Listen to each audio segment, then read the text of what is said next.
Desa Tegal Harum, Kota Denpasar telah melakukan tindakan-tindakan pencegahan penyebaran COVID-19. Setiap harinya, Desa Tegal Harum secara aktif melakukan kegiatan edukasi masyarakat untuk senantiasa melakukan penerapan 3M.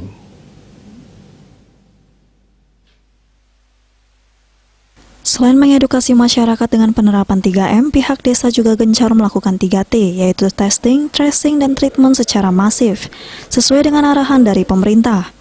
Sehingga upaya yang dilakukan untuk menekan penyebaran COVID-19 bisa berjalan dengan optimal.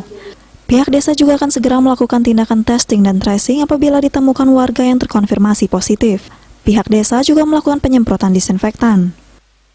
Kami tentunya akan melakukan tindakan testing dan tracing. Kami akan melakukan tracing kepada masyarakat yang berkontak erat dengan yang positif. Tentunya kami juga akan melakukan penyemprotan disinfektan di wilayah keluarga yang terdampak. Sesuai dengan kembali lagi arahan pimpinan bahwa mungkin per hari ini, per tanggal 15 Agustus sudah tidak ada lagi yang melakukan isolasi mandiri. Kami pusatkan untuk melakukan isolasi terpusat di hotel-hotel yang sudah disediakan oleh pihak pemerintah, bekerja sama kami dengan Babinsa, Babikapnipnas, dan Satgas Desa yang kami miliki.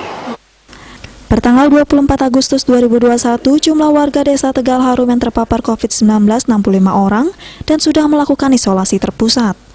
Agung Ria, Bali TV.